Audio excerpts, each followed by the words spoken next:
Една година влада, година на придвижување напред во речиси секој сегмент. Власта предводена од ВМРО ДПМН е во коалиција со Вреди и Знам. Успеа државата да ја застане на нозе. Она што можеби е најважно за граѓаните е што конечно има позитивни чекори напред во економијата. Тоа го покажуваат и бројките. Според Државниот завод за статистика, во април годинава растот на прометот во индустријата е повисок за 6% во однос на истиот месец лани. Ако имаме предвид дека бевме длабок минус, ние сме дојдени до нас состојба стабилна нула и сега треба да почнеме да креваме. Според бизнис секторот, добро е што по долги години македонската економија се раздвижува во позитивен правец. Бројките покажуваат дека има квалитетни процеси што ќе овозможат економски раст во периодот што следи, а со тоа и повисоки плати за работниците. Ова е сериозно значајно. Овие бројки покажуваат дека имаме исчекор сериозен во однос на економските процеси во државата. Кон уште поголем раст на економијата сигурно ќе помогнат и големите инвестиции во патната инфраструктура. Во моментов се работи на изградба на коридорите 8 и 10Д, како и приклучување кон коридорот 11, со што Македонија ќе биде поврзана со сите регионални пристаништа. Преку стратешкото партнерство со Велика Британија во план е изградба на брза пруга. Со овие проекти државата преку трите паневропски коридори наместо слепо црево ќе стане центар на патната инфраструктура на Балканот, а ќе се поврзе со Европа и светот. Во моментов работиме на 5 автопати, нешто што е невидено во Македонија досега. Тоа е делот Охрид-Кичево.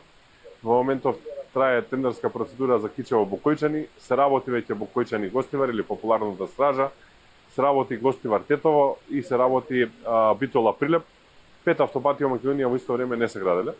Во текот на минатава година МВР отвори голем број истраги за можни кривични дела сторени во текот на минативе години. Разбиени беа наркокланови зашто во притвор се неколку лица, меѓу кои и Раде Трајковски Штекли. Отворен беше и случајот ретив за сомнежи за перење пари од речиси 7 милиони евра во ЕСАМ, зашто осомничени се 34 лица, меѓу кои поранешните директори Васко Стефанов и Васко Ковачевски, како и првиот човек на антикорупцијска Татјана Димитровска. 13 лица се осомничени и во случајот за набавка на токсичен мазут, меѓу кои собственикот на Путско Петрол Асмир Јаховски и поранешниот директор на СЦ Борис Трајковски Радко Капушевски, собственик на фирмата РКМ.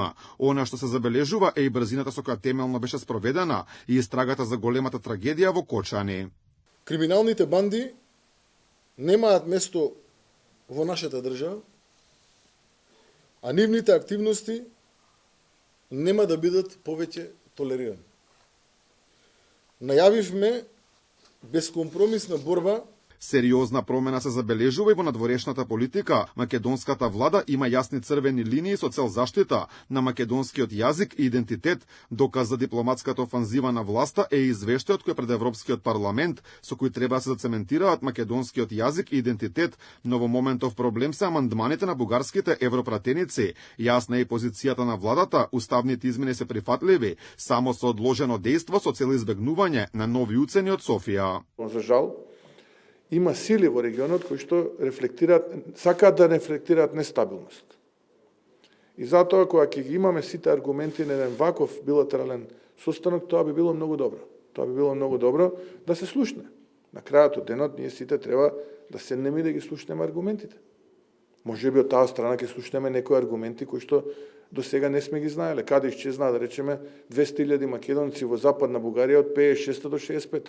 Заклучно со 1 април оваа година зголемени се и платите во државата, односно просечната плата сега е 50.200 денари. На 2 пати линарно се зголеми и пензиите по 2.500 денари, односно вкупно 5.000 за секој пензионер. Според податоците на Државниот завод за статистика, во првиот квартал од 2025 година 3,2% е растот на бруто домашниот производ, што е за 3 пати повеќе споредбено со лани.